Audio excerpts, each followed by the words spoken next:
Hola, bienvenidos. En esta ocasión, en esta oportunidad, vamos a continuar dialogando acerca del tercer artículo de este maravilloso libro, Filosofía Occidental y Pensamiento Indígena, un libro que nos hace pensar, aunque quizá, como he mencionado en algunos otros videos, no es sino vino viejo en odres nuevos, o quizá sea vino nuevo en odres viejos, quién sabe.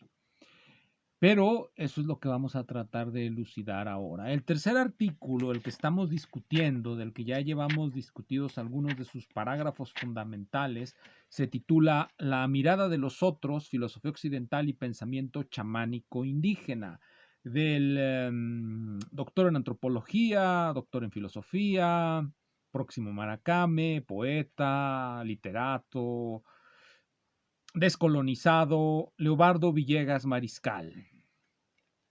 Ya he comentado que este artículo plantea las cosas de modo tal que quiere demostrar que el pensamiento occidental no tiene la capacidad de dar solución al problema que plantea el conocimiento o la posibilidad del conocimiento etnográfico. Es decir, la filosofía occidental, el perspectivismo de la filosofía occidental impide, imposibilita la construcción de la etnografía como un conocimiento objetivo.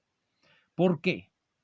Porque la etnografía, como he mencionado en los otros videos, consiste en el intento de comprender la experiencia subjetiva de los otros, la experiencia subjetiva de los otros. Y como también mencioné en los videos pasados, ese problema, el problema de la experiencia subjetiva de los otros, es concebido en la tradición occidental, que es la que está mencionando Villegas Mariscal, como un argumento contra el conocimiento. No podemos, no tenemos la manera de llegar a comprender la subjetividad, la experiencia que viven los otros. Esto quiere decir que por mucha etnografía intensiva que hagamos, por mucho que se siga a Malinowski, no podremos realmente generar un reporte objetivo de la experiencia ajena. Siempre vamos a tener que utilizar una descripción ética o conceptos lejanos a la experiencia. Los conceptos cercanos a la experiencia o las descripciones émic se vuelven imposibles. ¿Qué tipo de argumentación ofrece para sustentar esta tesis el doctor Villegas? Hace un recorrido, como ya lo mencioné antes, por un conjunto de pensadores griegos, todos estos pensadores griegos que mencionan, Anaximandro, Protágoras, Pirrón, todos ellos los conocemos únicamente de segunda mano, y esa segunda mano son los escritos de Platón y Aristóteles, fundamentalmente el Teeteto, el Protágoras en Platón, diálogos platónicos, y la metafísica la metafísica de Aristóteles. Son las fuentes primarias de donde surge todo el conocimiento que se tiene de estos filósofos y de estos argumentos. El problema con el doctor Villegas es que no genera una formulación dialéctica que nos permita comprender la posición de sus argumentos dentro de la discusión filosófica occidental, por llamarle de esa manera. Ya sabemos que todos ellos están en contra de la ciencia occidental y su primer principio es suspender nuestra creencia en esa ciencia. ¿Por qué? Bueno, pues porque es falocéntrica, es imperialista, es logocéntrica, es racista, es machista, es clasista, es todo lo malo. Sobre todo es imperialista y proyecta sobre los otros una visión siempre deformada que tiene más que ver con nosotros mismos que con aquellos otros. Es decir, siempre se mueve dentro de los conceptos lejanos a la experiencia y las descripciones éticas. Nunca llega, no plantea la cuestión de una descripción cercana a la experiencia, conceptos cercanos a la experiencia, que una descripción ética. O se le escapa. Y se le escapa, nos va a decir Villegas Mariscal, porque no puede sino escapársele. el pensamiento occidental, el perspectivismo occidental, y él aquí lo va a decir con las siguientes palabras. Creo que conviene que lo recordemos. Luego de lo anteriormente expuesto, nos dice en el parágrafo 7, página 46 de la referencia que he mencionado, nos dice lo siguiente. Luego de lo anteriormente expuesto surge una cuestión.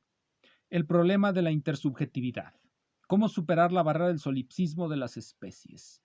Todos los argumentos contra la posibilidad de conocer la experiencia ajena él los basa en lo que se denomina los modos de enes y demo que vienen en los esbozos del pirronismo. Hace un recuento de ellos. Todos estos están tomados de las fuentes básicas que son las griegos que ya mencioné, Aristóteles y Platón. Pero el doctor Villegas no nos dice cuáles son las soluciones que ofrecen tanto Platón como Aristóteles y por qué son soluciones inadecuadas. En ese sentido es que digo que carece de un planteamiento dialéctico, hace un planteamiento dogmático, y este planteamiento dogmático que hace, que es lo que le permite llegar a la conclusión que voy a leer ahora, lo distancia de los fines que perseguían los escépticos, Protágoras en particular. Si leyera la amplia literatura sobre las fuentes clásicas y sobre las interpretaciones de sus filósofos, sabría que la finalidad de Protágoras era exactamente esa que está al final de los esbozos del pirronismo y que voy a leer a continuación. Pero primero vamos con la conclusión dogmática a la que llega el dogmático doctor Villegas. Dice así.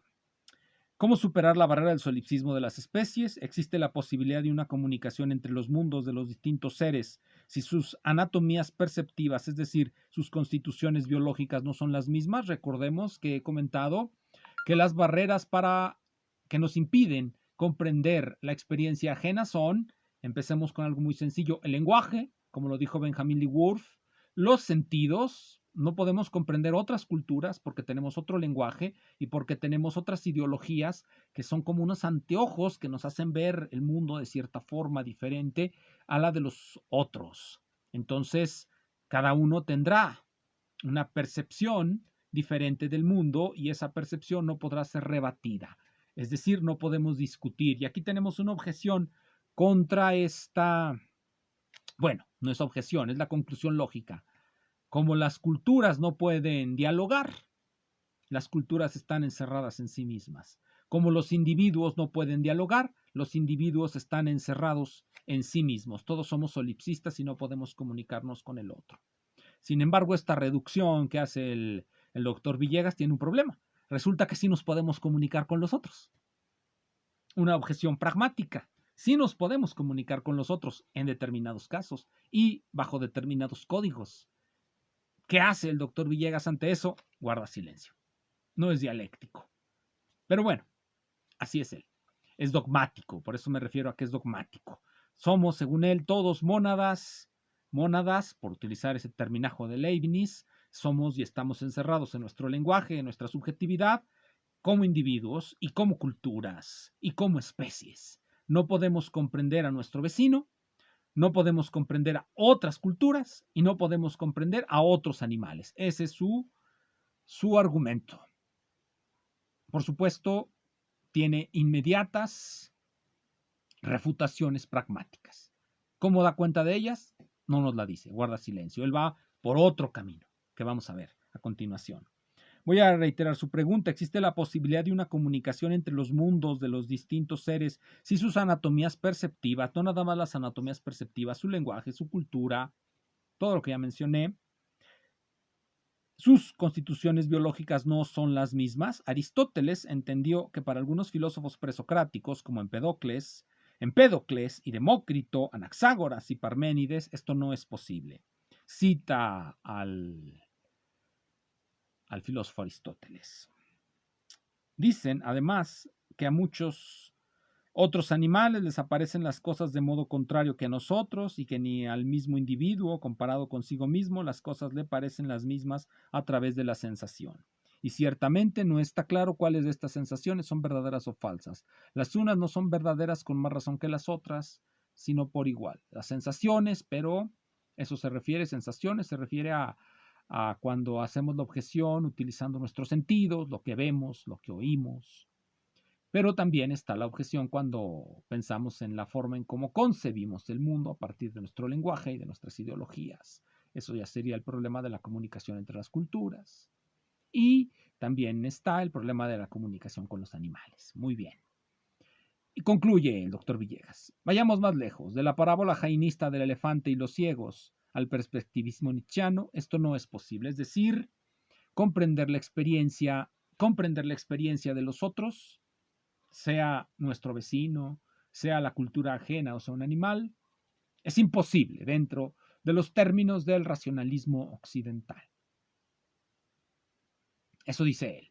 Sin repasar, y quiero enfatizar esto, sin repasar las objeciones a estos argumentos escépticos y sin tener en cuenta cuál era la finalidad de estos argumentos. Vamos a ver lo que nos dice Sexto Empírico al final de sus esbozos del pirronismo, al menos al final de este volumen 1, es decir, vamos al capítulo 31, que nos dice lo siguiente. Bueno, perdón, vamos al capítulo 32, que nos dice lo siguiente. ¿Por qué los escépticos algunas veces utilizan argumentos que no tienen fuerza o poder de persuasión? El escéptico, siendo un amante de su estilo, desea curar por medio del lenguaje, desea curarnos. Hay algo aquí que se le olvida al doctor Villegas. Así como la tragedia griega tenía poderes curativos a través de la catarsis, de acuerdo con Aristóteles. De acuerdo a los escépticos, la generación de dudas también tiene poderes curativos. ¿De qué nos cura? Del dogmatismo. Eso es lo que nos dice al final. Es decir, el escepticismo es sobre todo una terapéutica para curarnos, para moderar nuestro dogmatismo. Los argumentos escépticos no tienen por fin convencernos de que estamos mal o de que es imposible hablar o de que es imposible volar o de que es imposible existir. No tienen esa finalidad. Obvio es para todos que nos movemos. Es decir, por ejemplo, las viejas paradojas zenonianas de Zenón tenían por fin convencernos de que no hay una manera conceptual de concebir el movimiento. No que no haya movimiento, hay movimiento, lo vemos todos los días. No nos quieren convencer de que estemos en contra de nuestros sentidos, en contra de la realidad. Quien esté en contra de la realidad, pues obviamente solo que le paguen mucho, pues va a vivir muy mal si está en contra de la realidad. O solo que lo haga por diseño, por sofisticado, que es como estos señores son, sofisticados, reconstructivistas y sofistas. Bien, entonces esas son las finalidades de los argumentos escépticos, moderar nuestro dogmatismo. Bien, pero ¿es esa la finalidad, moderar nuestro dogmatismo? Nuestro dogmatismo en este caso sería la ciencia occidental logocéntrica. No, bueno, ellos la ponen en suspenso, no tiene caso moderarla, más bien ellos la echan a la basura. No pretenden, no creo que él pretenda que moderemos nuestra creencia o nuestro apego a la ciencia occidental. Más bien quiere que la echemos por la borda. Quieren ellos, los filósofos caníbales, los metafísicos caníbales, los antropólogos caníbales, quieren que suspendamos el juicio en la filosofía y en el racionalismo occidental. ¿Por qué? Bueno, pues porque ese racionalismo nos lleva al solipsismo, nos diría Villegas. Y luego nos va a decir cuál es la solución. Otra es la situación del pensamiento indígena, en el cual se asume la posibilidad de un diálogo entre las especies, lo que implica poder acceder al punto de vista del otro. Es decir, la etnografía es posible fuera de los lindes del racionalismo occidental. Si nos olvidamos de ello, de la ciencia occidental, ya no voy a repetir todos los epítetos con los que pretenden asesinarla. Si nos olvidamos de esa ciencia, entonces nosotros estaremos en condiciones de comprender la experiencia ajena. Esto, como ya mencioné en otro video, no es más que una reiteración un tanto morosa de los fines del romanticismo. Estamos ante el giro posmoderno de nuevo. aquí en este libro, que ya se los presenté, el romanticismo alemán y las ciencias naturales, voy a leerles una parte fundamental para sustentar esto que les estoy diciendo, que estos señores lo que hacen es manejar tesis ya más viejas que uno mismo. La unidad de la naturaleza orgánica, el hombre y el animal, vean lo que nos dicen aquí. La poesía, así dice Ricarda Huch, siempre ha presupuesto un mundo uniforme y que vive de modo universal. Un mundo uniforme y que vive de modo universal. Uniforme, no hay muchas culturas, hay una sola. Ha hecho hablar y actuar razonablemente a los animales y a menudo hasta les ha asignado fuerzas superiores y misteriosas, colocándolos en medio de los dioses y hombres como sus iguales. Mas un concepto específicamente romántico puede ser advertido con toda claridad. No identifica con ingenuidad infantil al hombre y al animal, más bien se acuerda siempre de su desemejanza. Los animales le huyen, pues él, hombre, es diferente, así canta Hölderlin. Pero cuando se penetra más allá de la separación real, hay siempre en el concepto romántico una ansia llena de esperanzas, de la posibilidad de una reunión. ¿Reunión qué? Los metafísicos caníbales, los antropólogos caníbales, como los buenos románticos que son, nos van a decir que han logrado. Parece obvio que nada sino la tentativa romántica de lograr una completa integración del hombre con el orden natural de las cosas pueda considerarse responsable de la ansia romántica de vencer la hostilidad de las demás criaturas de la naturaleza, de abrir caminos de comunicación con el reino de los animales. Bien, suficientemente demostrado que aquí los señores tienen perspectivas románticas. Eso es lo que nos va a proponer. Nos va a proponer el doctor Villegas que para solucionar ese impasse, ese argumento escéptico, abandonemos, echemos por la borda la ciencia occidental y devengamos animales. Nos volvamos metafísicos caníbales. Gracias al poder chamánico, nos dice en la parte 10, conseguido luego de hacer peregrinaciones a los lugares sagrados, realizar sacrificios de animales, comer peyote, no dormir en las fiestas rituales, abstenerse de comer sal y de tener relaciones sexuales, por periodos prolongados de tiempo, así como pasar noches en vela en la soledad de los montes o en la oscuridad de las cuevas, puede experimentar la transformación física que le permite acceder a la realidad de otra especie animal, que como se ha visto, abriga un sustrato humano, lo que ya expliqué en el primer video. Todos los animales son ciertamente o comparten cierta humanidad. Estamos unidos con ellos. El anhelo romántico nomás era cuestión de invocarlo, de descubrirlo en la Amazonia y en las montañas de Nayarit. Ahí está la realización del romanticismo. Eso es lo que nos proponen los filósofos caníbales, la realización del romanticismo. Y es que poder cambiar de cuerpo y volver a la identidad del propio cuerpo supone experimentar diversas perspectivas o lo que es lo mismo, palpar distintas partes del elefante, tener muchos ojos. Eso es lo que nos va a decir el doctor Villegas. Esto no es nuevo tampoco, ya nos lo dijo también Carlos Castaneda, nadie menos que Carlos Castaneda, una realidad separada. Aquí, como ya también lo cité, tenemos una vindicación más de Castaneda. Todos estos señores son lectores inadvertidos de Castaneda, de ese antropólogo. Y veamos lo que nos dice Deleuze en este libro que ya mencioné alguna vez. Deleuze y Guattari, 1000 mesetas. Estoy citando la edición de Continuum, una editorial gringa. Continuum. Esta es la edición de 1987, de 2004. Aquí está, véanla. Estoy citando de la página 179 y dice lo siguiente. En el curso de los libros de Castañeda, el lector puede comenzar a dudar de la existencia del indio llamado Don Juan. Bueno, no duden, ya sabemos que no existió. Y muchas otras cosas además, pero eso no tiene importancia, no es importante si Castaneda hizo o no esa inmersión en el mundo indígena, eso no es importante. Mucho mejor si los libros son un sincretismo antes que un estudio etnográfico, son un sincretismo antes que un estudio etnográfico. Mucho mejor si la antropología caníbal no es antropología, sino es puro canibalismo, un sincretismo. Más que un estudio antropológico y un protocolo de un experimento antes que la narración de una iniciación, es el protocolo de un experimento. El cuarto libro, Relatos de Poder, es acerca de la distinción viviente entre lo tonal y el nahual. Ya nos va a platicar cuál es esa distinción.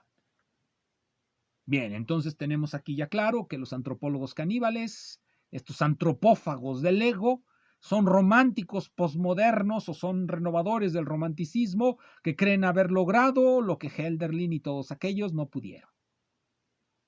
Además, aman a Hegel, llaman a Deleuze. Posmodernos todos ellos. Muchas gracias.